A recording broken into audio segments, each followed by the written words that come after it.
Paul in the UK has been on hold for over an hour and had a question that I hope we can answer fairly quickly. So welcome, Paul. Thank you so much for your patience. You get to be the last caller of the day. Okay, great. Hi, how are you? I'm doing well. Fantastic. So shall I get straight to my question? Please do, because we're already past time, so I want to try and knock this out. Sure, yeah, no worries.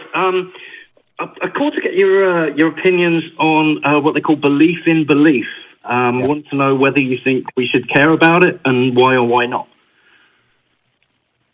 Yeah, so belief in belief are people who, like, it's not like I'm absolutely convinced there's a God. It's just that I think there's value in acting as if I believe. Dan Dennett raised this in Breaking the Spell. Yeah. A few other people have talked about it. I think, of course, we should care about it because I think many of the people who believe in belief don't recognize that that's what they're doing. They think they sincerely believe. This is not like we sit around going, well, I'm going to convince myself that I'm going to pretend to believe because of the positive benefits from it. And what a lot of believing in belief stems from is fear that the world will collapse into chaos and immorality if people stop believing in God.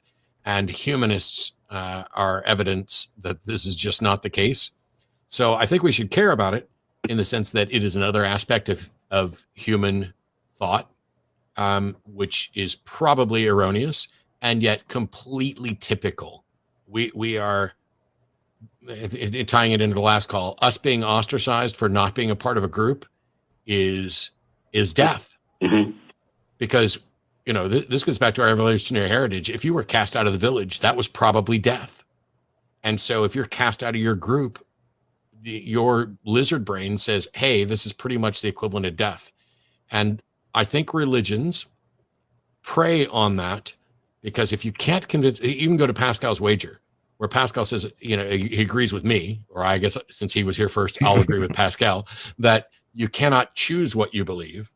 But Pascal then says you should act as if you believe in order to deceive yourself into actually believing.